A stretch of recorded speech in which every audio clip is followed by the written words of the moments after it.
Monday, and it is once again time for another Slasher Studio show. I'm Steve Goltz, and I'm joined again by Kevin Summerfield. We thank all of you for tuning in tonight, because tonight we have a great show. We're doing something a little new. We're going to do a live full commentary of the original Friday the 13th. So hopefully everyone has their DVDs ready, and we can get going shortly. Yeah, I think this is definitely going to be a good show tonight. We wanted to do Friday the 13th in honor of this past Friday the 13th. It's the only one that we're going to have this year, so I hope that the whole audience that's listening right now was able to catch up on some horror movies on that special Friday, considering it's the only one we have. Oh. So, yeah, I guess a little bit about Friday the 13th before we start. I've seen this movie probably a good, 100 times. What would you say? A little less than that, but I'm saying the 70s. So, Steve, do you have the regular DVD or do you have the uncut Blu-ray? Yeah, I actually have the uncut Blu-ray. I got that in the Blu-ray player ready to go. What about you?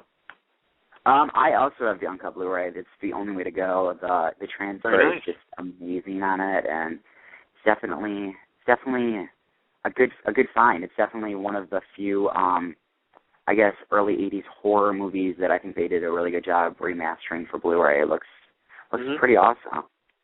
Good. So, Steve, for Friday the 13th, did you watch any horror movies? I actually wasn't able to this time. I have my parents in town, so spent a little family time with them. But I saved my Friday the 13th horror movie for tonight. Ah, very nice. Are your folks big horror movie fans? They like Teddy. They did like Teddy, so. Ooh, very nice. Other than that, I don't think they ever really got into it. But not that they ever had a problem with the genre, but yeah, we watched Teddy the other night, and they all enjoyed that. That's very cool. I'm glad that they definitely enjoyed our film, and hey, it's never too late to start to be a horror movie genre fan, so maybe that'll be their turning point into the genre, so maybe that's their starting getaway. So yeah, I hope everyone out there, before we start the movie, Steve, is there anything else that you would like to add or anything that you'd like to say before we start it? I guess just about the movie itself, something to kind of keep in mind, especially for other independent filmmakers, that I believe this movie had a budget of only about $500,000 back in the day, and then they grossed, I think, around $40 million. So it's just something, a cool little fact for everybody who's making little low-budget films that, just keep plugging away, then maybe you can one day hit it big. Oh, yeah, definitely. Like, you never know what's going to be the next genre craze. And this movie, we'll definitely talk about it a little bit more later, but this movie is really the movie that started the slasher genre and really kind of defined 80s horror. So it's definitely a turning point for the genre. Yeah. And this is actually the movie that paved my way to loving the horror genre itself. This is kind of the start of the whole thing for me. Yeah, definitely. I would have to agree with you there. Between like this movie and Halloween and Nightmare on Elm Street, like those were really the pinnacles of my childhood into horror films. So I definitely know what you're saying there. So are we all ready to start some Friday the 13th? If anyone would like to call in, our guest call-in line is 818-572-2914. Call in anytime. Hopefully you're starting your DVD or your Blu-ray right now. And just to let you know, for those of you that are watching it on DVD versus the Blu-ray, it is slightly shorter because it is the rated R version versus the uncut version on Blu-ray. So there might be a couple seconds here and there that are a little bit different in our version compared to yours, but it should pretty much be the same. Okay. Okay, yeah, so are you ready to start? Yeah, I guess hopefully everybody's on the menu right now. So I guess we will start on the count of three. Yep. Okay, I will let you do the count. All right. 1, 2, 3. Okay. And we're off. Yeah. We got that beautiful old school Paramount logo. I like that. We got Yeah, definitely. I definitely think it'd be cool to make a horror movie today and kind of use that old school retro look. I just think the same thing, yeah. We got the nice shot of the moon there, and we're going to our opening scene with the campers singing, I believe it's Kumbaya. It's a good song. It is a good song. How do you feel about this opening here, the kind of setup for the Friday the 13th series? I think just starting out with the moon, I think it's kind of cool. Just the moon has always been kind of the classic kind of camping horror shot, I guess, and to start out on that, I like that. Yeah, I'd have to agree with you there, and I love the camp atmosphere at night. I think it looks really cool, and just for those of you who haven't seen this on Blu-ray, just kind of the grainy film stock, like just everything adds to the independent nature of the film. I just think it all really works. Mm-hmm.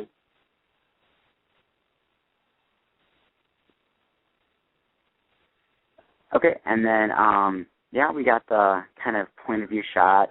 What you're wondering here is kind of, is this the killer? Is this somebody else? What's going on here?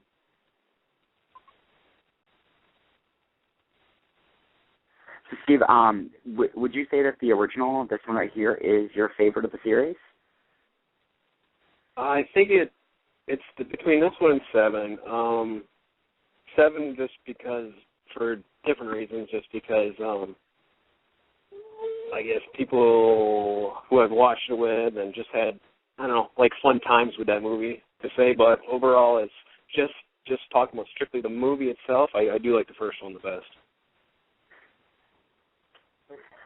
I definitely have to say that I like, I would have to say that I probably, 1, 2, and 7 are probably my favorites. Mm-hmm. I think that 2 is the scariest of the series. I think that 1, I like that they try to do the whole murder mystery. I think that really works with this one. And I think 7 is definitely, 7 is probably the most entertaining of the series. I really like the fact that they bring in a good final girl for Jason. It's kind of Carrie meets Jason, and that one kind of just really works. Yeah. Yeah, one of the first things you'll notice about this movie is that it's definitely old school. You got all of those outfits. Yeah. And the hair. Yep. Camp uniforms. And I really think that of the entire series, this is kind of, I guess I shouldn't say of the series, but of the horror genre, this is really the first horror movie that I think really established the rules of the horror genre. The whole, you shouldn't have sex, you're going to die. You shouldn't do drugs, or you're going to die. You shouldn't drink if you're going to die, or you're going to die. Halloween really didn't cover that too much, although it kind of just basically touched on it slightly. But this was really the one that defined the rules of that genre. Mhm. So yeah, we got some more POV shot of the killer. Do you like when horror movies do this? I think it really works well. I always think it's a good builder of suspense in a scary scene. Yeah, that's one thing I definitely in the next movie I work on would like to do a little more of the POV shots. Yeah, I love the POV shots. You can't go wrong because it always kind of throws the audience for a loop and really wondering what's going on. Even though if you're kind of to break it down from a filmmaker's perspective, it's kind of hard because how do you have a POV shot of the people when they should be seeing the killer, if that makes any sense? Mm-hmm. So yeah, the killings in this opening scene are pretty awful.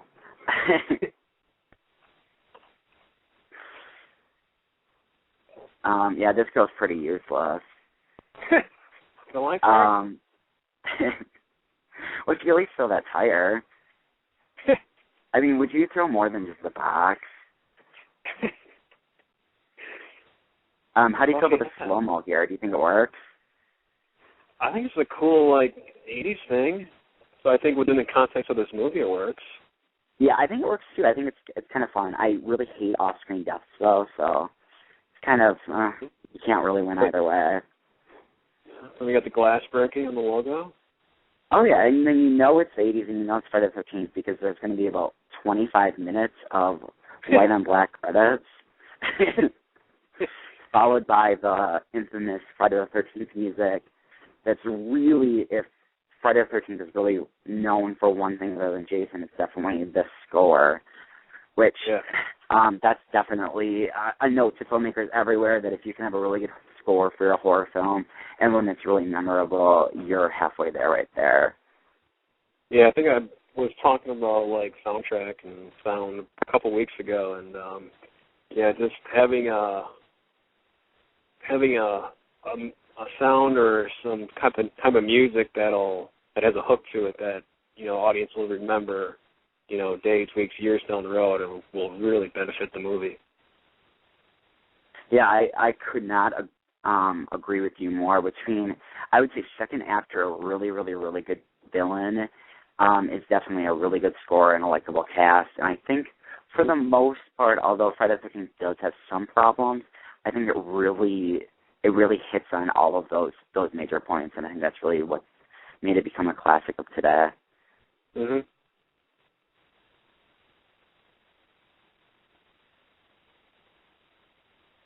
Yeah, we get some nice establishing shots of the town here. You got the First National Bank. It's a good bank. I'm sure it is a good bank. I'd put my money in there. And then we got this girl. We got our first girl here. Her name is Annie, I believe. This is kind of another one of those movies that really throws you for a loop, almost like Scream, although I think Scream did it a little bit better, whereas you kind of think in the back of your mind that this is going to be your main girl. Mhm. Do you offhand know where this was actually filmed? We actually talked about that this weekend. There's definitely been conflicting reports. Some of the license plates in this say New Jersey, but I've always heard Connecticut, so I definitely know it's East Coast, but between the two states, if there's somebody that would like to call in to correct us, the call number is 818-572-2914, but I've always thought it was Connecticut, but I could be wrong. Okay. But yeah, what's nice about this town right here is this could pretty much be anywhere. And you got these nice diner people. Yeah. Oh, that guy. I love the girl with the glasses. She's probably my favorite there.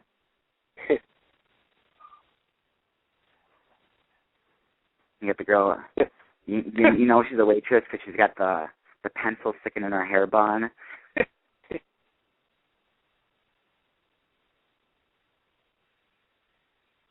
So yeah, here in the movie, for those of you who haven't seen it, I'd be shocked if you own this but haven't seen it. But you got the townspeople, and they pretty much all believe that Camp Crystal Lake is cursed, and anyone who's going there is just kind of a dummy for going there, and they believe that bad things are going to happen, and bad things definitely will.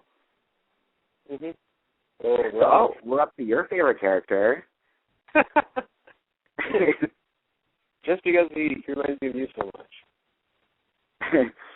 It's very sad. Crazy Ralph died a couple of years ago of cancer, so we got to pay our respects to him. He definitely... Friday the 13th would not be Friday the 13th without Crazy Ralph. So yeah, I don't know how many people out there know kind of the history behind Friday the 13th, but it started with the director, Sean Cunningham, who he was trying to get funding for another film. It was a soccer film. It was a family-friendly kind of, the underdogs versus the team that always wins, and he just could not get funding at all. And this was right after Halloween had come out, and he talked to some of his producers, and they pretty much just agree that, hey, make this cheapo slasher flick. You'll be able to make a ton of money off of it. It's going to be successful, and you're going to be able to use that money to make your soccer film. And so he actually, without a script or a cast or anything, he put out a full-page ad in Variety that just said, Friday the 13th, something along the lines of, the scariest day of the year. And immediately within days, he got calls from all these investors that wanted to know what this movie was, who was in it, when it was coming out, and he didn't have a script or anything. So he just kind of planned it from there. And that's interesting. I couldn't see that happening today. Yeah. Do you know if he ever made a soccer movie? No, it never got made, as far as I know. If it got made, it definitely wasn't the hit of this series. And I know he kind of, from what I've heard, he kind of turns on his nose at this series. I think it made him rich, and it definitely kind of paved the way for him. But I think he really felt like he got typecast as a horror filmmaker, and this movie really, in his mind, harmed his career more than it really helped it. So how do you like this truck driver here?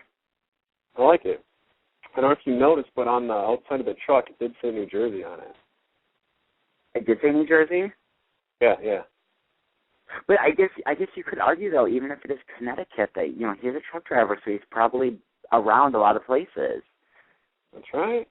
Traveling across But yeah, my friend Josh actually made a good point. He's like, I don't know, those people at Diner seem to really know him, so...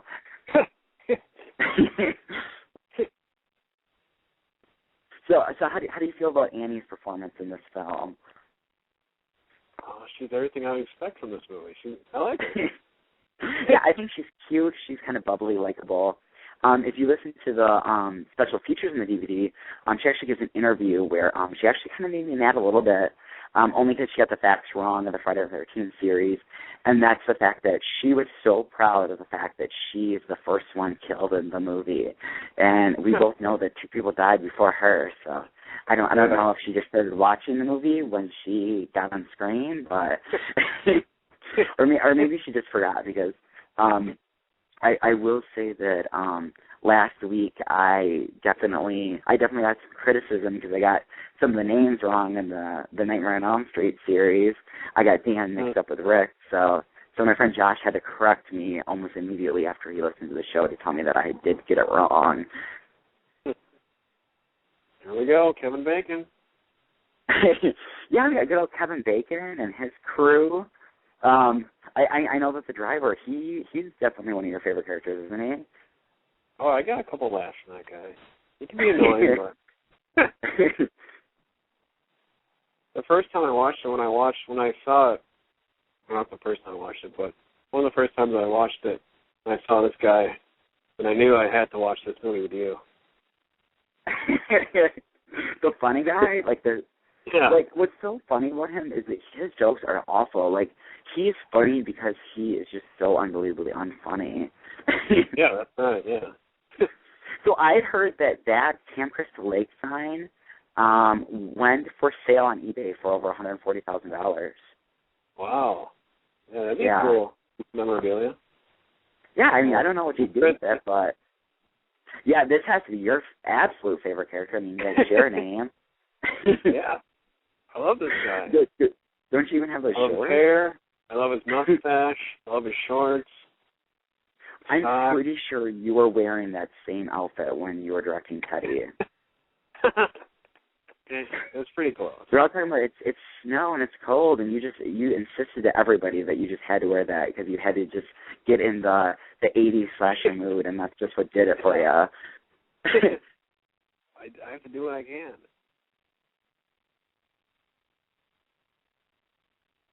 Okay, yeah, so this is kind of the introduction to the characters. And then we got our main girl. We got Alice. Here you go. How do you feel about her? She's a really good main character for the Friday the 13th series, or how do you feel she stands with the other Friday the 13th heroines of the series? I didn't mind her. I didn't really mind her at all. Did you? See, that's the funny thing is, like, I don't mind her, but at the same time, I think she's kind of boring. Right. Like, I don't think she's annoying. Which, I mean, if we wanna talk about annoying characters, we could be talking about Friday the 13th, like 3 or 4 or 5 or any of those. But what really passed, right? What was that? She passes for you? Yeah, she does. She's good enough? Yeah, she's good enough. She works well for this. Do you like her hair? Yeah, I think it's very nice. How do you feel about her hair? It's nice and flowy. You think that she's body jealous that he's got better hair than she does?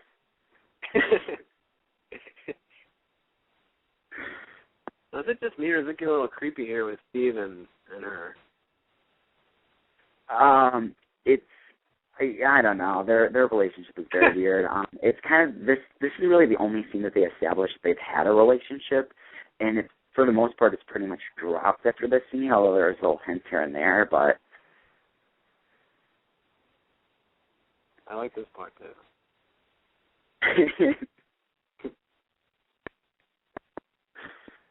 One thing that I do like about this is that for those of you that have seen the entire series, like they establish in this one that she is an artist, and they really follow that through this film, and then it's also carried over into the next film, which I'm sure all of you know that she's the opening death of 2, which I think is actually one of the scariest scenes in the entire series. I think it's really creepy.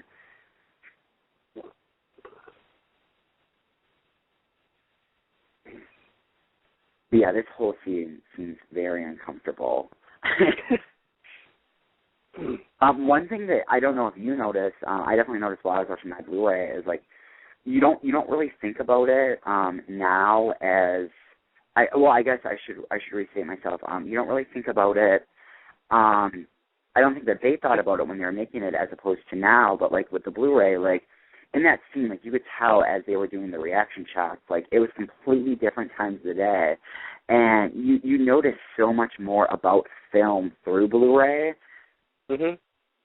And there's just little things like that here and there. And like when we get to Kevin Bacon's death, it looks incredibly just god awful and really, really, really fake. And until I got Blu-ray, I never even noticed. I thought his death was really cool, and I don't know. I think it with Blu-ray out in high definition, filmmakers have to try that much harder today. Mhm. Because no matter what you have, it's going to show up on film. Yeah. So who would you say is your favorite character in this? Oh, I don't know if we. Well, one of my favorite characters we haven't got to yet. She's works in the diner coming up, but I don't know. I honestly like this whole cast. There's nobody that I really hate. I mean, usually in the movie, like, oh, I can't stand this guy or hate this girl. Right, you're blah, just blah, blah. waiting for them to die. Yeah, but I can honestly say there's not really anybody on this cast that I just completely dislike. What about you? Yeah. That's exactly how I feel. I think that's one of the strong suits about this film.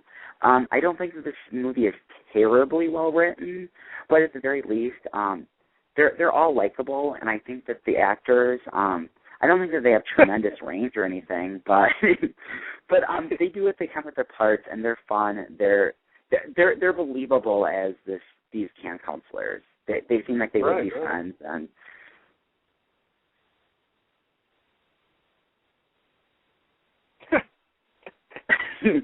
have you ever used that line on anyone? I haven't. that was the line when I said, I need to watch this with Kevin. I can only imagine what your reaction was the first time you saw this. But yeah, just look at this. Like, it's just, I actually feel bad for the people that are watching this on DVD because it really looks stunning in Blu-ray. Like, the colors just pop, and gotta give a big thanks to Paramount for finally releasing this uncut and really doing a bang-up job with this transfer. Have you heard? Is there any word on any of? I know there's a couple of within the series are on Blu-ray. Do you know if they're gonna ever do like a complete set of them on Blu-ray? Have you heard anything on that? No, I have not heard that. Oh, I love this part. I hate when they call them kids. This is sound like little goats or something. But they've released the first 3 on Blu-ray. I actually have all the first 3. And then Paramount just stopped. I don't know if the sales weren't quite as high as what they were expecting, but the one movie that fans of the entire series have really been begging for is, I think, Part 7, because Part 7 was really the one out of the entire series was just gutted by the MPAA. Like, if you watch the deleted scenes on there, there's a good 10 minutes that are cut out of just gore scenes, and the deaths are almost completely bloodless, and just to see a high-definition version of that uncut, I think would make horror fans so unbelievably happy, because out of all the cut films that I've ever seen, like, that's the one that I think was most raped by the MPAA. Mm-hmm.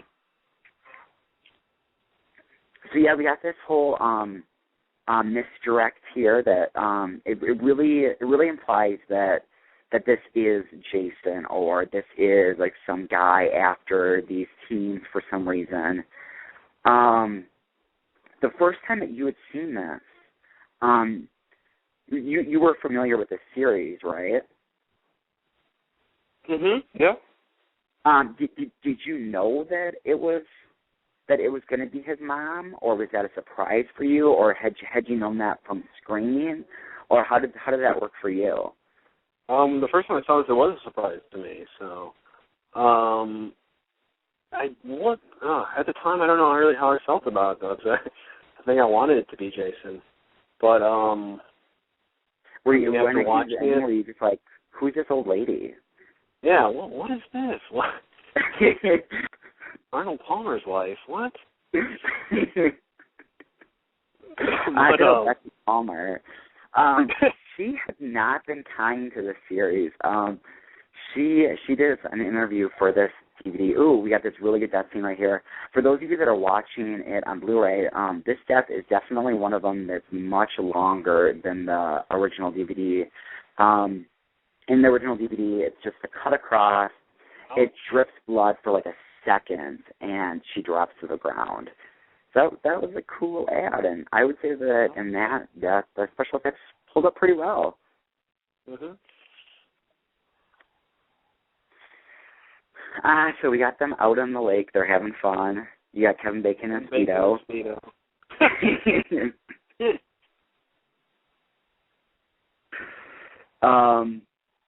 But yeah, with this series, oh yeah, Betsy Palmer. The story that I was going to say about her. I don't know if you guys or a lot of people out there have seen the special features on here. But she actually does an interview where she read the script, and she said that the script was the biggest piece of shit that she'd ever read in her life. But 2 days before she read the script, her car broke down, and she needed $10,000 to buy a new car.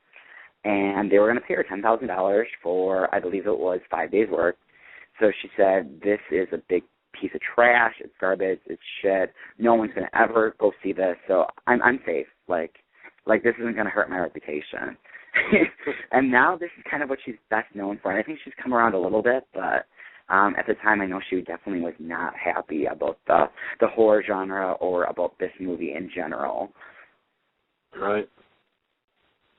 Then just a couple seconds ago, we saw a hand move a bush, and on that hand there was a ring. Do you want to go into what that ring was for? Oh yeah, if you listen to the commentary and you listen to Betsy Palmer, she went through this whole backstory in this character. The fact that she was in high school when she got pregnant with Jason. She had the love of her life, which was a big star, captain of the football team. And after he found out that she was pregnant, he left her, wanted nothing to do with her, and that kind of led to the downward spiral of her having Jason. And after Jason was killed, it's just been kind of one thing after another for her. And she kind of played that in her mind, she said, as she was doing this role. So, interesting, I think. Like, it's interesting that she hated this movie so much and really want nothing to do with it. but then she would go into that much of a, or get into the character so much as well. Right, like, it makes me wonder if she's actually telling the truth or if she's just making up crap now, but it's a nice story at least, so I know that if you listen to, it's another special feature on this documentary, but she talks about how she wanted extra scenes in this movie where she says to the director, like, you got to put me in that diner, you got to put me in this scene, like you're faking the audience, you're not giving them anything to go on. I don't know if that's really true or if she just wanted extra money, but who knows? Could be either way.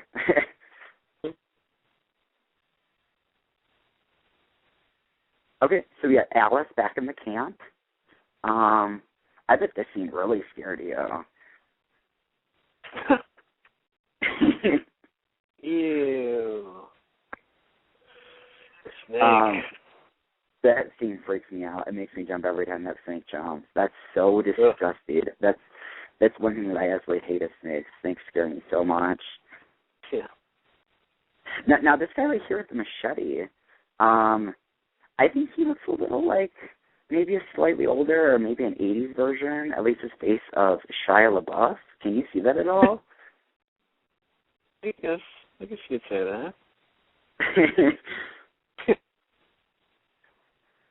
Kill it. It might bite. Come on, here he comes with the shovel. Kevin Bacon's there to save the day. Oh, I'd be so pissed if Kevin Bacon in the scene now, what he does. Like, I'm like, you asshole. Yeah.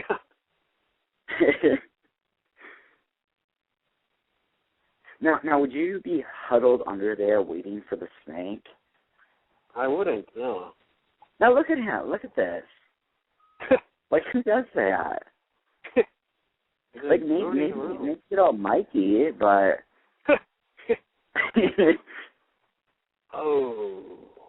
Now, we actually talked about this last weekend. Do you think that that's real? Do you think they actually really killed a snake there? It looked real. If it's not real, it's really good effect, but it looks real. I always assumed it was real. What do you think? It looks real to me. I think that this being 1980, probably before PETA or probably before any of that. So it really wouldn't shock me if it was real. But yeah, it looks pretty good to me. This has always been one of my favorite scenes. I love him as the Indian. I think that's pretty funny, and I also like the crazy old man cop guy. Mm-hmm. He's really good.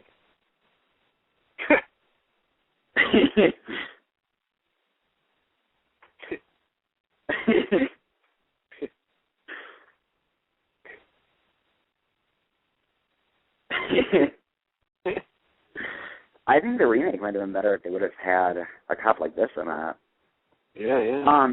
Speaking of the remake, how did you feel about the Friday the 13th remake? I enjoyed it. The one thing I really liked was kind of almost like a callback to the original Scream was the beginning of the remake. It must have been about 15 minutes or so, but it was kind of like a short movie in itself, and I like that part the best, I think, out of the whole movie. Yeah, I actually completely agree with you there. Like, when that movie started, I thought that this was going to be the group of teens. Like, I didn't realize that they were already killed off. And I thought that was really well done. I also think that kind of in the line of the other remakes, I think it's really, really, really good looking. I think the cinematography is beautiful in that film. Yeah, I think it's a fun remake. Do you have any problems with it? Is there anything you don't like about it? Nothing overly that I hated about it now. I guess my biggest problem with the Friday the 13th remake, and I know a lot of fans have this problem, is the fact that probably, I don't know, what would you say, of the remake, maybe 90 seconds of it is actually a remake of the first film. Like, the movie literally starts with her getting attacked by Jason's mom and her cutting Jason's mom's head off. And I don't know. I don't know how you would have worked that in there. I don't really like that.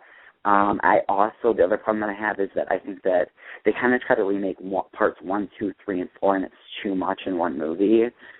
Mhm. And I don't like the fact that Jason takes a hostage. I think that's very unlike him. Ooh, yeah, Crazy Ralph again.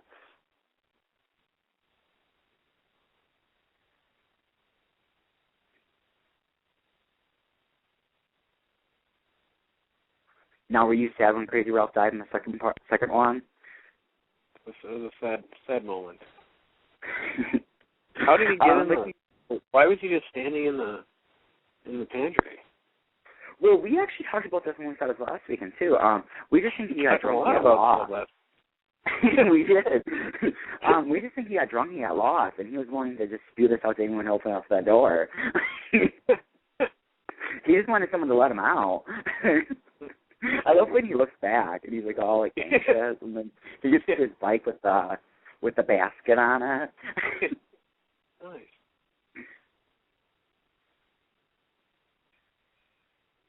I love his little look back.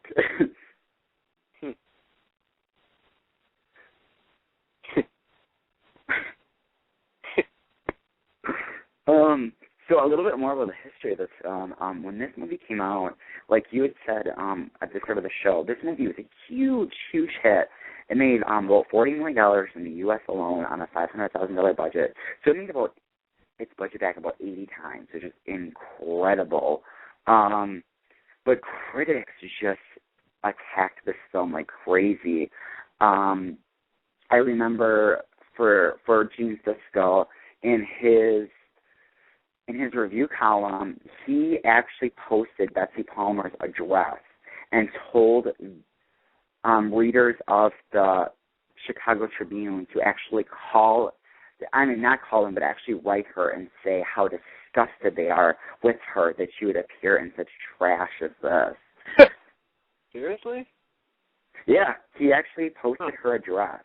I don't know if she actually got any letters or anything, but it probably helped.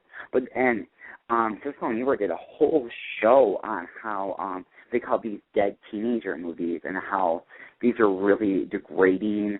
They're very sexist. They're very demeaning towards women. They're just bloody for bloody's sake. They really hated this genre, although they were a big fan of the original Halloween. But Friday the 13th was one that was not liked by the critics. In fact, Roger Ebert only saw one of them, and he gave it a half a star. And he put a little note at the bottom of his review and said, "You can use this review for any Friday the 13th movie that you want because they're all the same."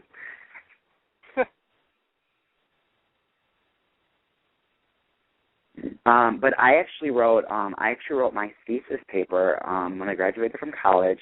I wrote a 50-page thesis paper on feminism and horror films, and I actually took the Friday the 13th series, and I think that this series really has a bad rap, and I think that it's not at all demeaning towards women, and I think that this series in particular, I would say this one and really number 2 and part 7, those really showed that a woman can take charge.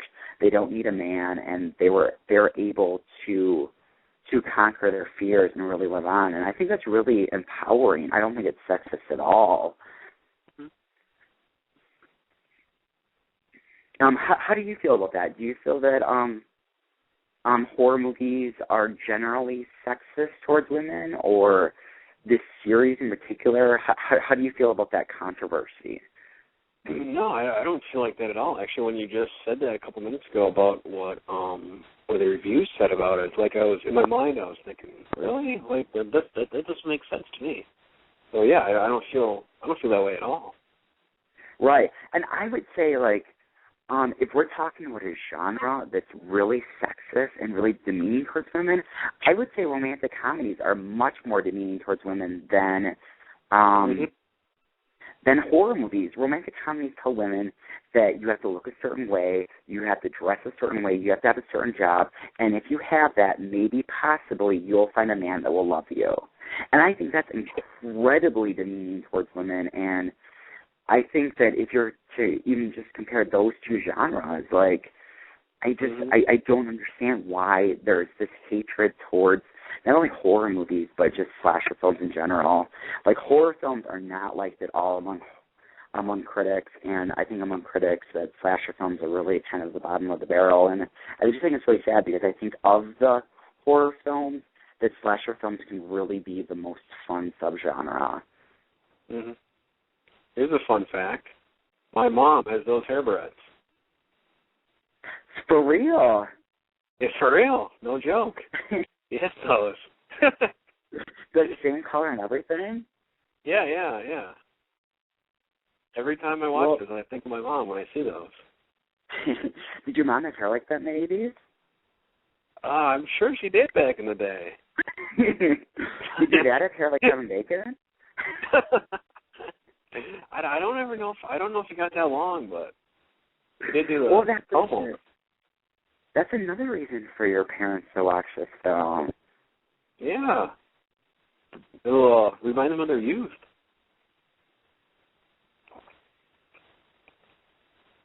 I guess the only part in this movie that I can think of right now that kind of bugs me was the lightning on Kevin Bacon's face. Well, another thing, so you've seen this before today on Blu-ray, right? I've seen this on Blu-ray before today. Right. Yeah. Well, what I think is really, really, really funny is the fact that when it gets to the big storm scene in the film, because the Blu-ray is so high def that to me it just looks like static on the screen. Mhm. And it looks. I'll point it out when it happens, but it looks really, really, really awful. But I mean, you got $500,000. Like, you do what you can, and I think for the most part, this is a good-looking movie. I don't think it's. There's nothing about this movie that's really, I think, amateurish. I think the deaths are all well handled. The actors roles decently. You have this nice romantic scene. He and brought her a candle. This is Oh, he's unbuttoning his shirt. Oh, he's got the wife beater on. And he's got that nice gold chain necklace. Yeah, that is nice. So you know he had to wear that because he knew that he was gonna get laid tonight.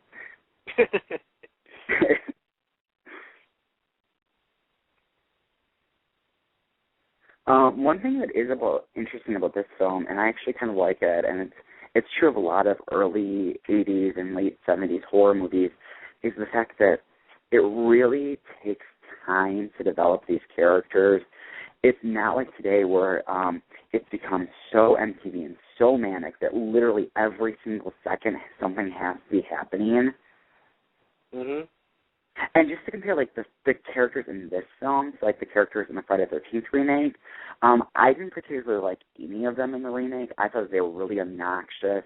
You had the asshole guy, you had the slutty guy, you had the slutty girl, you had, like, the token black guy, you had, like, the Asian guy. Like, everyone falls into a stereotype where I don't really get that from this film. Mhm. Yeah. Now that you bring that up and I'm comparing the two casts, like, I love this cast. Yeah, I do remember I was annoyed by a majority of the cast in the remake. I hate Monopoly. Do you always like to do shit to the shoe when you play Monopoly? I think it was the dog. I know you were the iron. No, I was always the car. I'm pretty sure you were the iron. The iron's stupid. Hey, you got any of that grass left? Like this, like they're smoking pot and stuff, but like they're not obnoxious about it. Where like every word out of their mouth has to be a joke about them getting high. Like, I'm really annoyed by that. Like, that's not only in the horror genre, it's just among teens in general in films today. Like, I would say that even like movies like Superbad and stuff like that are really like they're just annoying characters.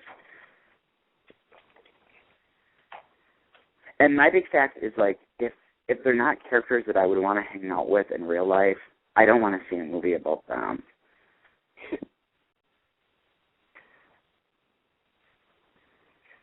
You have this nice, tender love seat with her little whimpers.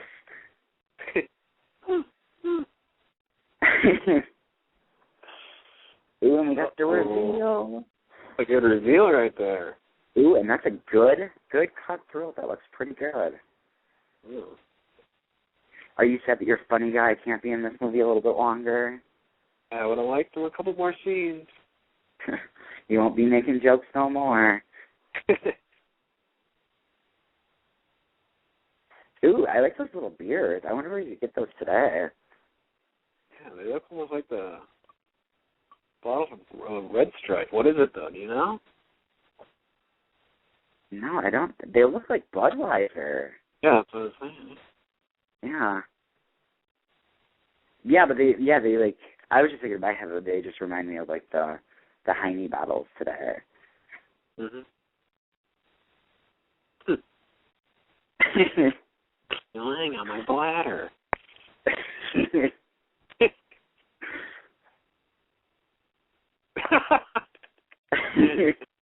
Bring back, it's getting cold in here. That's a good line. I think what time like his wife doesn't make him like that much warmer. Like you got a blanket. I'm sure she's colder. She's just got on a bra and panties and a raincoat. Yeah. Do you notice in both first scene as well as the scene later when they're playing Monopoly and the girl runs out to her cabin, like they put on a raincoat but they don't put on clothes over their bra and panties? I didn't notice that, no. Yeah, this girl right here. It's a pretty color. I think it's a pretty color. Do you like purple? Oh, I do. I like this guy's shirt, too.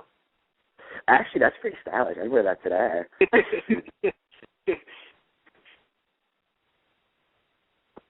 Why'd you have Fred boot first?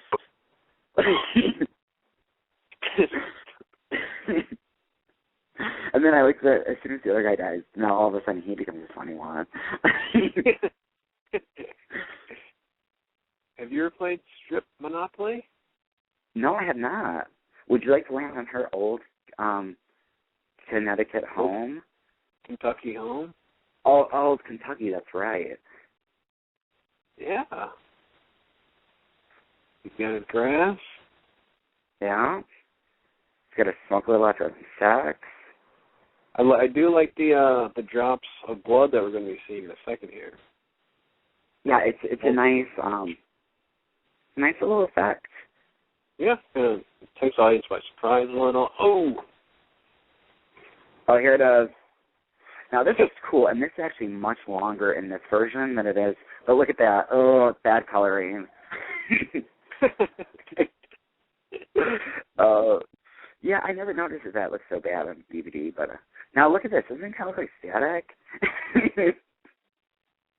Yeah. It looks very grainy, like. Yeah, like that. Oh, right here looks really bad. Yeah, it looks like almost like fake rain. Which I'm sure it probably is. Oh, we're coming up pretty soon to my favorite part of the movie. I mean, well, it's one of my favorite lines. I don't know if it's the favorite, but I don't know why she says this, but she looks in the mirror. Ooh, you got a nice killer shot. I would also say, I don't know if you agree with this, but I know to horror filmmakers, it's always a nice, especially when you have the killer and you have the victim that doesn't know the killer's there. It's always nice to have like that first shot of just seeing the killer walking and just seeing the killer's feet. I think that's always really creepy. Mm-hmm. Yeah.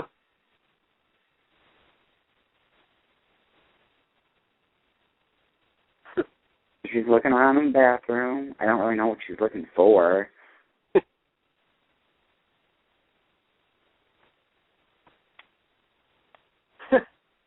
Now, I always wanted to know what this little poem was that she read. Were you always ever curious about what they, like there had to be something written underneath that. Underneath it? Yeah, I just thought there was more to it than just that. No, that's the joke. You don't get it? Well, that doesn't work as a joke. That's not funny. Maybe that's the point. Do you get Willie Make It? Yeah, I get it. Oh, we're missing my line. Your favorite line?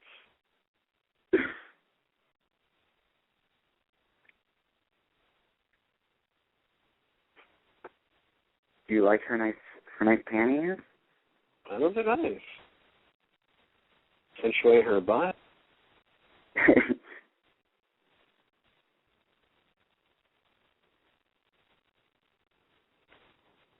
I like the tag on the side of the panties.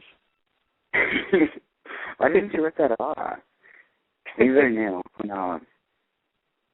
She just had to wear those new panties when she had sex with Kevin Bacon.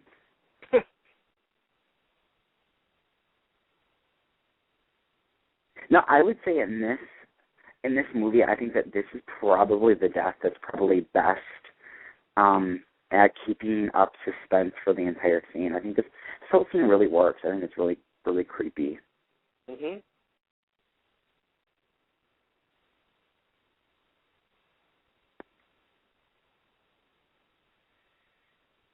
So you open up the door, you realize that there's nothing there, everything's fine.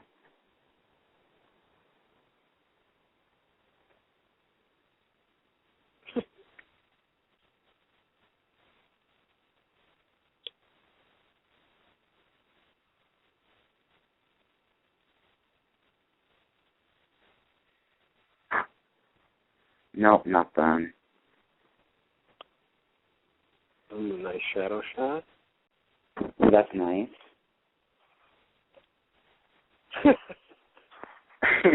I will say though that that was really cool. They did a good job on that. Yeah. Most of the victims in this movie are kind of stupid. They don't really do anything for fighting back. They're kind of useless. Right. I think that there are installments of the series that have stronger female characters. Like I said, 2 and 7 are particularly really good, but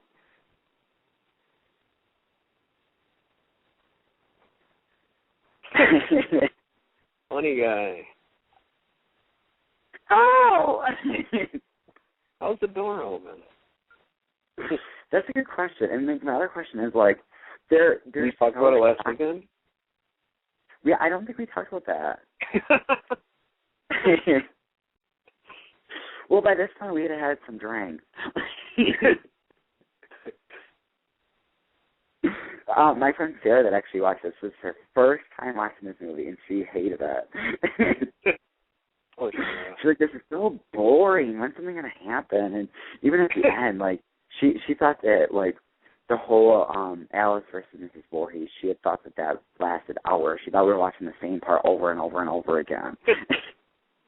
But she was a pretty big fan of 7. Ooh, we're at the diner. Yep, my favorite part. Favorite character. There she is. Yeah, she's just beautiful. Oh, even better in Blu-ray. She's excited about that tip. Sandy. Oh, her name's Sandy. I was just going to say, you have a dog named Sandy. Did you name Sandy after this character? I wish I could say yes, but no, I've never actually made the connection before until just now. It's amazing. Well, they'll know. I'm going to say that from now on, though.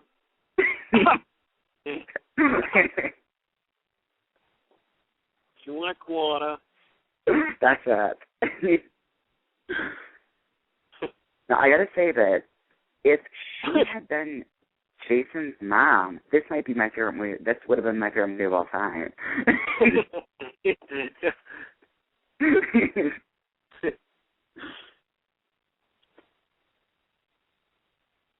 Oh, Steve and Sandy. Oh, there she is. That was a good scene. I want to know, like, I bet she's got this whole history behind her. Like, I want to know how long she's been working at that diner. I wonder if she did the same thing that Betsy Palmer did. Like, She might have. She's like, well, in my head, like, Steve comes in every night, and I'm just in love with him and infatuated. And one of these days, I know that he's just going to take me home.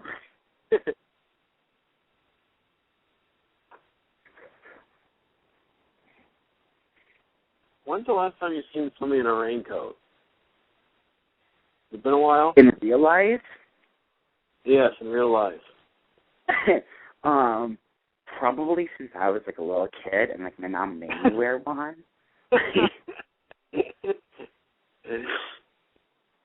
But like I don't even know for sure. Like I'm pretty sure my mom made me wear one. Maybe I don't know. That could be a fake memory, but like I remember wearing a rain jacket when I was a kid. At least I think so. I definitely remember wearing those like rain boots. I'm sure you had. I was just gonna ask if you had the galoshes. Oh yeah, I'm almost positive I had the those. Rubber boots. The school and like your I boots. had like do you have those as well? I didn't have those. No. Now, something that I bet I know that you had were those snow boots, the ones that you put over your shoes. I did not have those. And I had regular boots. It would take like half an hour to put them on, and then your shoes would always get stuck in them. And then you have to like take off the inside and like pull it out. That fluffy inside thing. Insulation. And like by the time like you put on like your snowsuit and then you put on those boots to go outside for recess, like your recess is over. This is over. What a waste of time. Did you have your little snowsuit with like the clasp, the button? You put it around your neck, like the two sides. Snow bibs? Yep, and you'd snap them into place. Yeah. It was like a little seatbelt. You'd push it to unlock it. Yeah. Those are the best. I remember how excited I was when I got just regular snow pants without the bib part. That was like so awesome to me back then. You're like, this is going to let me play with it so much longer. Yeah. How old were you when you finally got just the snow pants? Like 15?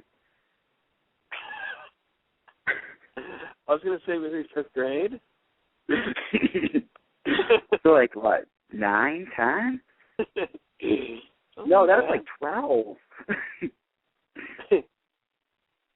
Did you ever have the regular snow pants, or did you just have the bibs? Oh, well, I had like it was the one piece suit. And then I also had like the zipper up the sides of the legs. Oh my gosh. You know what I'm talking about? You know exactly what you're talking about. Like it was supposed to be insulated, but it would take forever. Like it would get so wet, like, and then like you'd be walking with like your wet jeans on and your wet snowsuit, and it was like an extra like 40 pounds. Now I bet you were one of those kids that would your mom would spend like a half an hour putting all that stuff on you, and then you go outside, and then you come back in like 5 minutes later, and you'd be like, it's too cold. No, not me. I'm pretty sure that was you. Okay, so back to the movie. Sorry, listening audience, we got a little preoccupied, but I'm sure those of you who grew up in the 80s and early 90s definitely know what we're talking about there, so hopefully you got some nostalgic value out of that. So, if there's one thing that I don't think really works in this movie, it's kind of this middle part right here. I think it drags a little bit too much. I think by this point, like, we at least want another kill or another, like, stalking or just another... Ooh, how do you like that nightgown? That's a good nightie. Now that nightgown was a big talk of Friday night. Oh, yeah?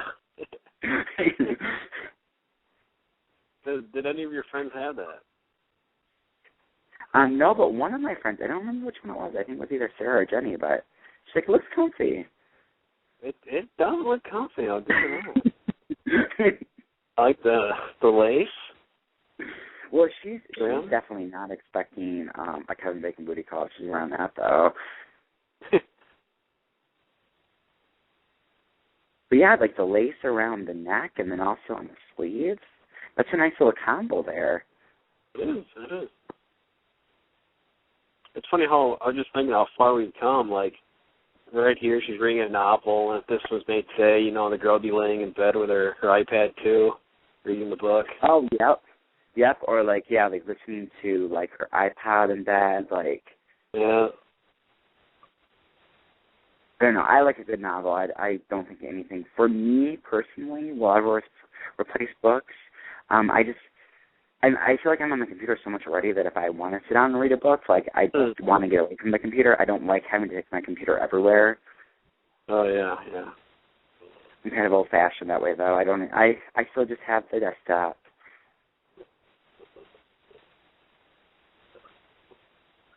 Now, why would you go out there? And why? She remembered her rain jacket last time. Yeah, she's getting her nightie all wet. What nightgown? Hey, look how far she's going out there. Somebody's calling for her. Yeah, like nowadays, like she'd be on her cell phone and she'd be calling her friends, be like, "Did anyone hear that?"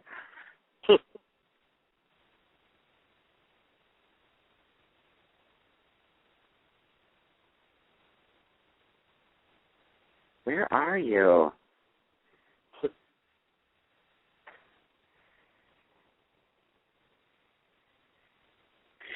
So yeah, we talked about how successful this series is, and like really, what do you think made this series so popular? Like what to you different? Like what sets this movie out among like all of the other '80s horror movies?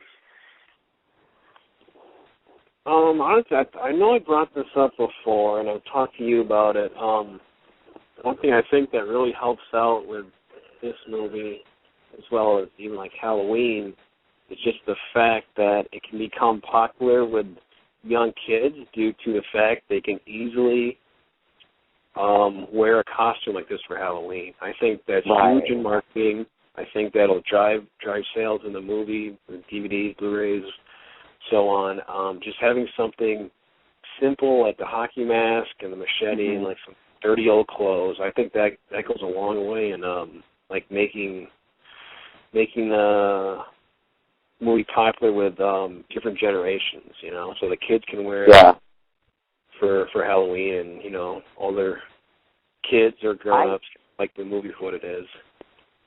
Yeah, I definitely agree with you, and I think it's really interesting to show really how far this series came along with the fact that the original's a whodunit. Jason's not the killer.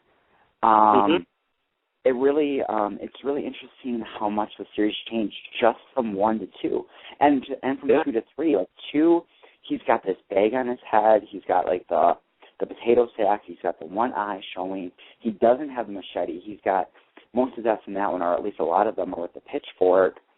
And it's just, I think with 3, although I hate 3 with a passion. I think it's got the most annoying cast. Everything about it, I think, is just god-awful. But 3 gives him the hockey mask. And I think it's interesting he gets the hockey mask from my least favorite character in the entire series. And that's Shelley, the funny guy from part 3. You love Shelley. No, you love Shelley. No, you love him. You sort of reminded me you have a friend back home. Well, you.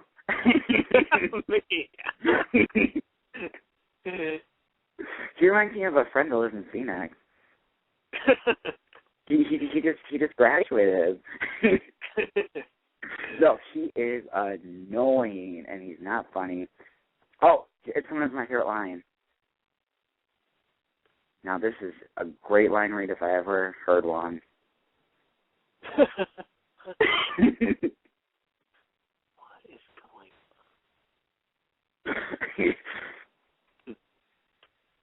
Now the director would have said, "Yeah, that's good. We'll take that one."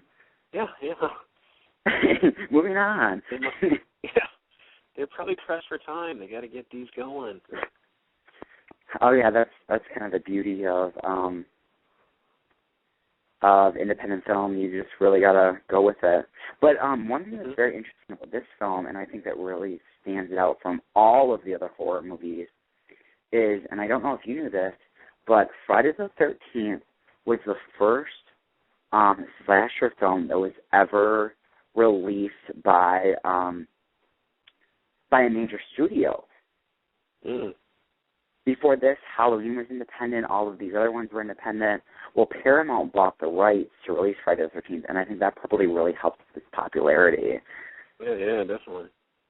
But at the same time, like, I have this amazing, amazing book called Crystal Lake Memories, The Complete History of Friday the 13th. It's about 400 pages, and it goes into all of the films into great, great, great detail, and it's just unbelievably fascinating. But that really goes into a lot of the kind of history behind that, and about how, with each of the Friday the 13th movies, that Paramount was really kind of ashamed of the series. They wouldn't, like, with each of the films, they were not even, the filming title wasn't even the Friday the 13th title, it was something else, because they wanted to work with a non-union crew, get as little publicity as possible, and make them for as little money as possible. And even as the series progressed, like, even the later ones, like parts 6 and 7, which nowadays, like, you got to expect that your budget with each film is going to double, triple, quadruple. But parts 6 and 7 were still made for about $3 million each. Is that because they use a different name? Yeah, like each of them, like, I know one of them was Arabian Nights was filmed under. One of them was, I think that was part 6. Part 7 was filmed under Birthday Bash. Yeah, because I know never got into the Star Wars series, but I know for Star Wars movies they would use a different name for the sequels because locations would just jack up their prices so high when they knew right. And asking to use their stuff. And what I think is really interesting about that is that Paramount wanted no publicity, nothing at all. Like, they just wanted to release these movies and make a profit on them, and that's it. Whereas New Line Cinema completely took the opposite angle. I know we talked the last couple of weeks about Nightmare on Elm Street, but really with them, they said to themselves, like, if we want to make a profit on this, we're going to put Freddy everywhere. We're going to give him a TV show. He's going to be on MTV. He's going to do talk show appearances. And it's just interesting how the different studios handled their horror movies differently. Right.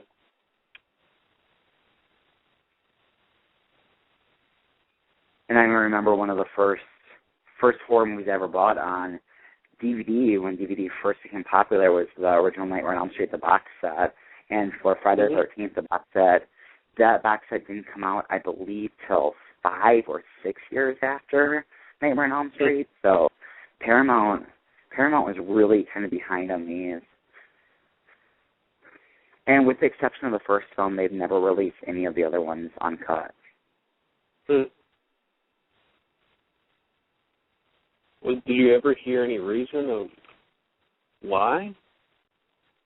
Well, the reasons that I've heard for why, I've heard a couple of different reasons, but basically, depending on who you talk to, some people say that the footage was destroyed, that it wasn't kept properly, and it's unusable. And then the other people say that they have the footage, but the quality is so bad that they could release the deleted scenes, but the quality just looks so awful that to insert it in the film, it would take away from the film more than it would add to it. Right.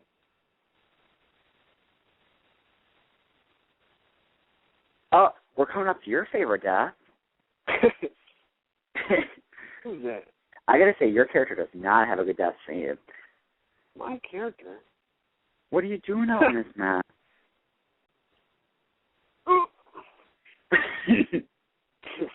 That's a good death. That's lame. You didn't put up a good fight. I didn't see it coming. You didn't get to go on your date with Sandy. Did you ever think that if you would have waited for Sandy to get off work and you would have went back to her place, you might have lived? That's right. Sandy could have saved you. She seems like a tough woman. I want you, for your dog, Sandy, I want you to get little glasses for her. Yeah. I could see her running around the house with those big glasses on. Maybe get her a little wig too. That could be her Halloween costume. Yeah, that's right. Yeah, get her a little waitress outfit. Mm-hmm.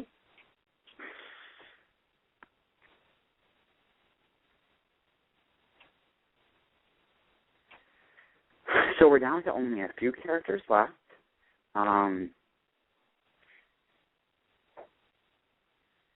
We got Alice, we got the new funny guy, and that's actually about it.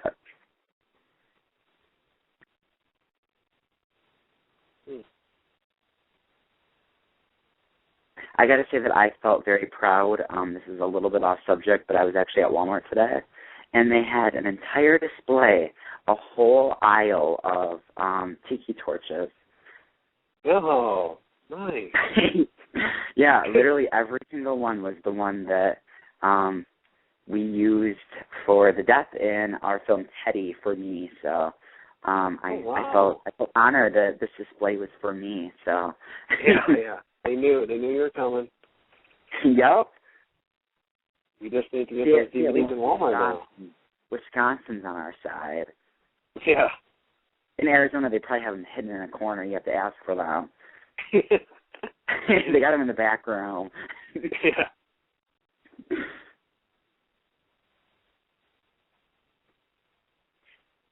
You got the danger sign.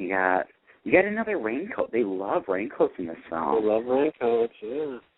It's not even raining out anymore. He's just he's just prepared. I don't think he wants to get his curls wet.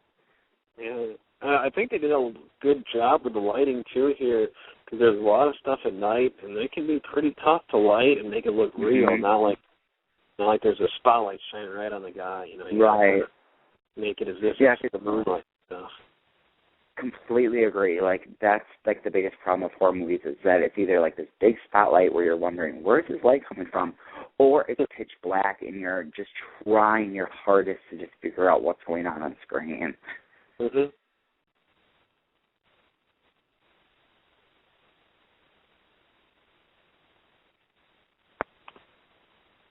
Okay. Have you ever gone to summer camp? Yes, I have. Well, Bible camp. Ooh. Never knew about this. When I was younger, probably I think 4th, 5th, and 6th grade, I went 3 years in a row to Bible camp.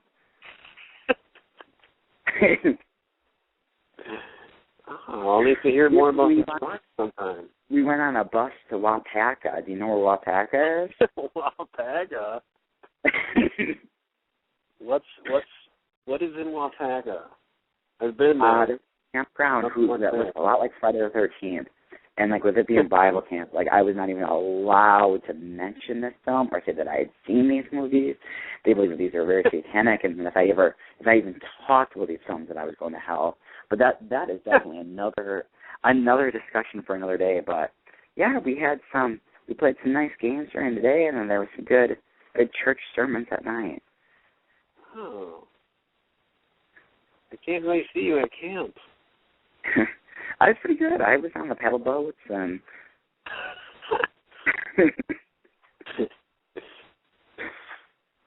went tubing and all that fun stuff. Did you go to camp? Oh, yeah. I went once. I hated it. I couldn't wait to get back home. Did you just sit in your cabin and cry? I never cried, no. I remember I bought a Yoo-hoo every day for lunch. Did someone steal them? Nobody stole my Yoo-hoo. I can see those Yoo-hoos sitting on your lap on the bus there. You were just probably so proud of those.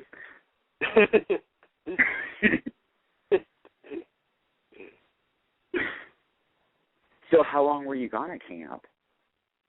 I think it was a week. A week, yeah. I think ours were around a week. I think, like, I don't know, they were like a week to, like, maybe they could have even been like 10 days. I'm thinking for some reason they might have been a week and a half. It seemed like for months. Yeah, it did. Like, literally, like, the first day I was kind of excited because it was new, and then by, like, the last couple of days, I'm like, when are we going to leave? Yeah. So what, was your camp through school, or how did you end up going to camp? Oh gosh. Did you ever hear of something called what was it, the Boys Brigade or something? No, I haven't. It's kind of like the Cub Scouts, I believe. Okay. I was in that for like a year when I was little, and I believe it was through that. So. Yeah, we had something kind of like that through our church. Like, that's what I went through.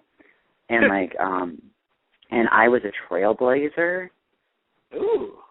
Well, first I was a pioneer, and then I got my badges for that, and then I ranked up, and then I became a trailblazer. And actually, I believe for maybe it was like 94 or 95, I was Trailblazer of the Year for the state of Wisconsin. Oh, good. You get a little certificate?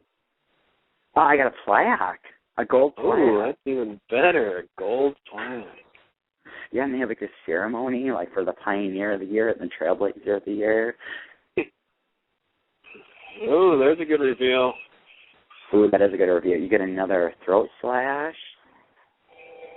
Yeah, the arrow in the eye? Did you notice, like, his other eye blinked there for a second? I didn't see that. Yeah? So it's something for those of you out there, I don't know if anyone else caught that, but definitely check it out and rewind. It's definitely a little bit of an error, but it kind of adds to the charm of the film. So, yeah, she's running back inside.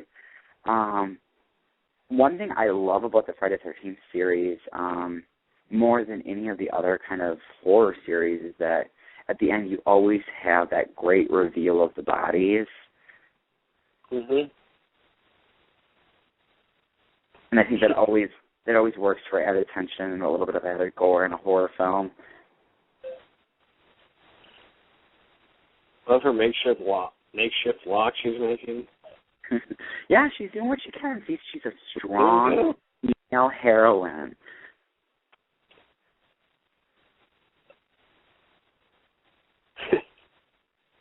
Yeah. Oh, I don't know why after locking that you'd like look out the window. Like, like I would be putting stuff in front of the window, making sure no one can get in. Like that piano. But those would. I'm so worried about that door. Well, it's tight. I think they're fine there. I don't know why she grabs that basket and throws it, or what she's going to do with that painting. See, she's just so worried about that door. She needs to forget I think about the that door. I think the door's fine. Yeah, I'm sure there's probably even a lock on that door. It's a chair on top of a chair on top of a chair on top of a dresser.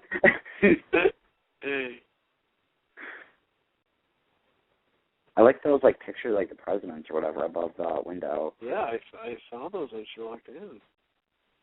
And I like that nice little typewriter. Yeah.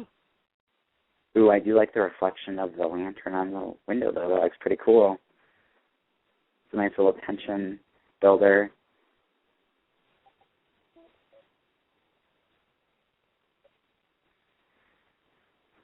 Now, at this point, like, before I locked myself in there and put, like, 150 things in front of the door, I would make sure that the killer wasn't inside with me. But that's just me. It's just you.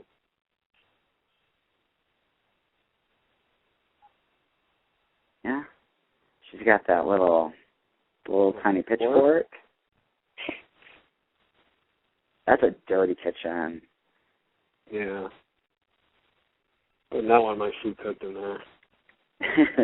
Well, the cook's dead. I don't think they're getting any food. They didn't really seem to care about the cook dying. Whoa. Ooh. Ooh, that's a good another reveal there.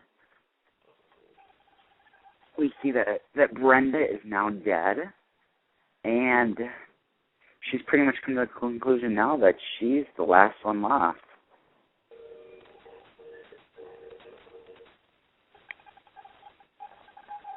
Although she's probably at this point still just waiting for Steve Christie to get back to the cabin. She thinks that he may be her savior.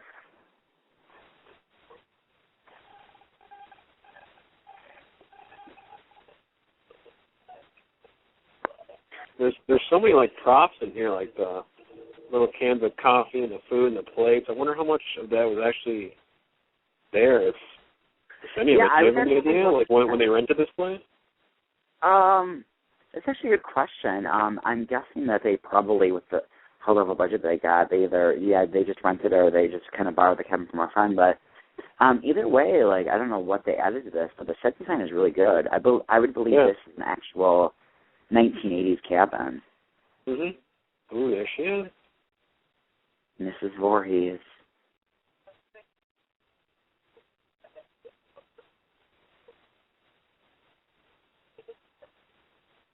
Now, so when you saw this for the first time, were you wondering who this was? Or as soon as she said Mrs. Voorhees, did you realize right away that was her mom? Yeah, I was confused on why this old lady was showing up in the middle of the night, though. I've always loved her sweater. It's a nice sweater. I think she's actually got like 3 layers of clothing on, if I'm not mistaken. And this is summer, so she's got to be pretty hot. Although you can see that like it's their breasts. I'm pretty sure from what I read in my book that they filmed this in fall and they released it the next summer. But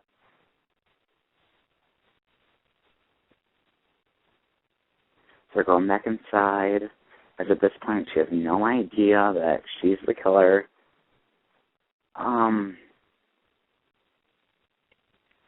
You get some very, very nice overacting by Mrs. Palmer here.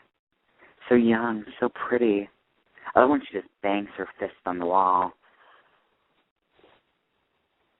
I always hate that line. I hate that line so much.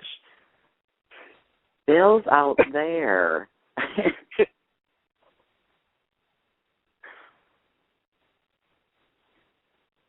They paid her $10,000 for this? How much did you pay her? I got somebody else. She was the main actress at the time. Like that's what everyone says. Like in every book that I've ever read and in every interview, but like I can't think of another thing she's done. And she's only in part 1. Like they use like some clips in 2 and then in a couple other ones. And she's always bitter. She was always like, "You can use my clips from the first one, but you're gonna pay me."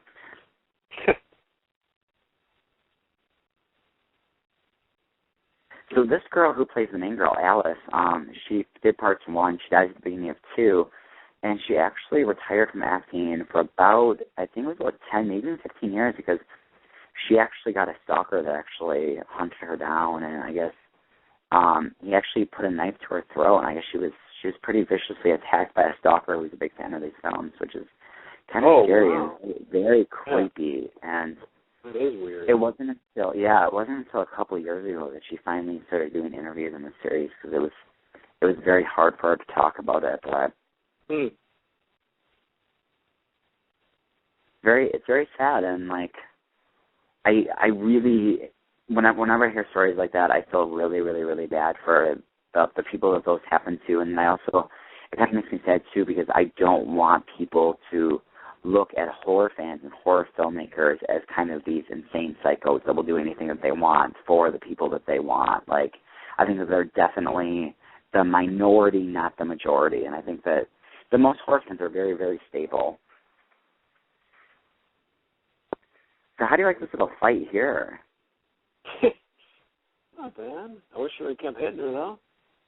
I know, like, this scene, like, it'll go from, like, it'll be, like, a short little attack, and then they'll go to another room, and there'll be another short little attack, and, like, it just gets to the point where you're just like, come on, just kill her. Ooh, we got the death of Annie from the beginning there.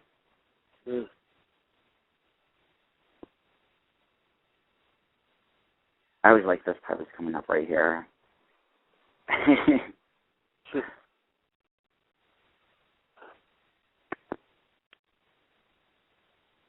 That always makes you wonder, like, how she got, like, that body to fall at that exact right moment.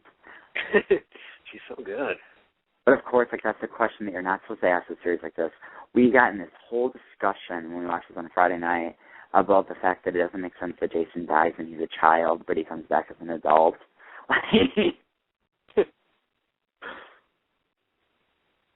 She's got some nice teeth.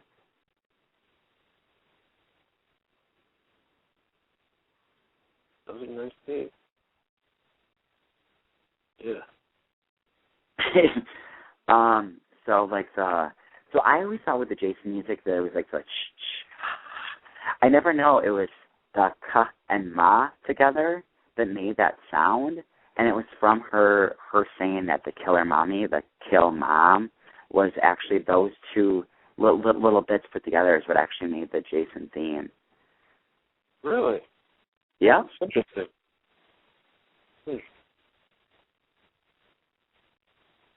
We got Mrs. Palmer. Pamela Voorhees coming back. She's got to finish her job. She's good with the generator. Now, it makes me wonder that she says that that a young couple wasn't paying attention and she let her son drown. Did you always think in the back of your mind that it was a couple from the beginning, or did you just think that this was another teenage couple having sex? I kind of figured it was a couple from the beginning. What about you? Mm-hmm.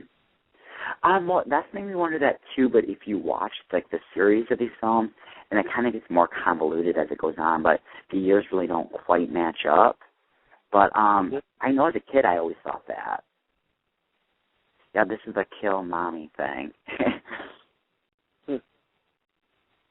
Ah! Twine? Yeah. Oh, what was that, a stick? I love when she does like the head thing with her neck. Like she's like, "Come on, yeah, do it." Great. Oh. Now, do you know that they couldn't afford some people, so this is all really dumb? I feel like she's actually literally mad right now, and she's really. She's probably so pissed off that she's in this movie. Oh, look at that good fall. I bet she's like, put 12 mattresses up right here so I can fall on them. Yeah, what are those even for? Like, where are they going to put them? I guess in the other cabins when the kids eventually got there. One thing that I find interesting about this is, like, you always think of summer camp and you think of, like, the counselors and the kids, but you actually go through parts 1 through 5, and kids don't even come into this series until 6. Yeah.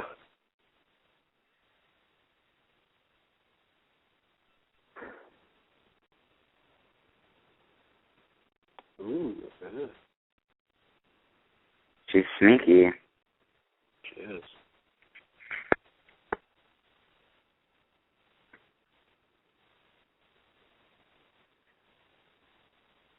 Now, I don't know with, like, running away and, like, planning to run to the lake, like, what she plans to do there. Like, is she just going to swim to another place? Now, how do you feel about all this close-up stuff with her mouth and her saying this stuff? I don't like her mouth, but it is scary. So. Well, don't you think her mouth makes it even scarier? What's that? Don't you think her mouth makes it even scarier with her bad teeth? That's what I'm saying. Is that her mouth is scary, so I guess that's why they did it. But I don't like looking at it.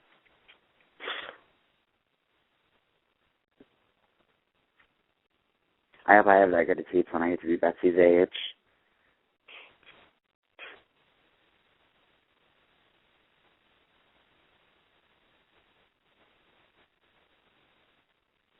Yeah, I would say, like, this is really one of, like, the pinnacles of kind of the drive-in era of horror films, which really kind of really just took horror films to the next level and really took slasher films to the next level. And that's kind of an era that I think is missing today. Mm-hmm. Like, I think today, like, you got to make a horror movie and you got to make a slasher film that's got to appeal to everybody. You got to be able to release it in 3,000 theaters nationwide, and you can't really have that word of mouth anymore, and you can't, like, just kind of throw it on, 100 screens and just kind of see where it goes from there. And I kind of miss that kind of guerrilla filmmaking that just really isn't around today. Yeah. like, in this day, like, really all you needed was a good title, a good ad campaign, and a good poster, and your movie was set.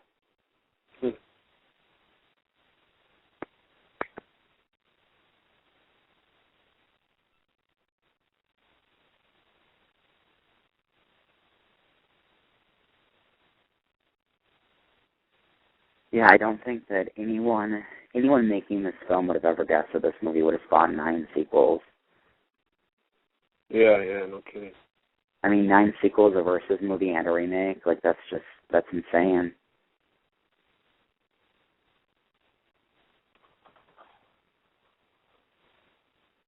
I love that she just plays with that doorknob just to kind of freak with her. Like, she knows she's there. Like, she can see between those cracks. She grabs her pan. The pan? Ooh.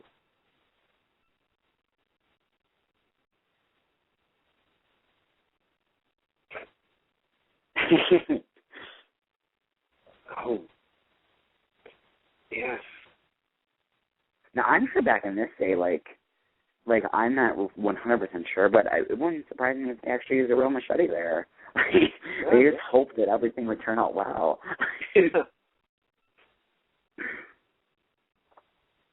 I know, in part 2, when the main girl in 2, Ginny, is battling Jason at the end, she actually hits the wrong spot. She misses her mark, and she cuts off part of his finger, and they had to rush to the emergency room, and that halted filming for the day. But they were such troopers that he went to the emergency room, bandaged it up, and they were ready to film the next morning.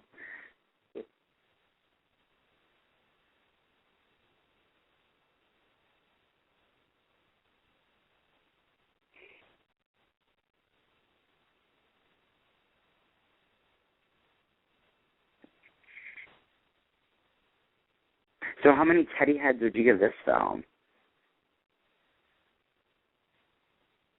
I'll give it a 4. It's one of my faves. I give it a 4 too. I think it's a movie that definitely has its share of problems, but it's a classic of the genre, and it does everything that it can right, and it's a lot of fun. And the fact that this movie was made 30 years ago and can still hold up this well today really says something for it.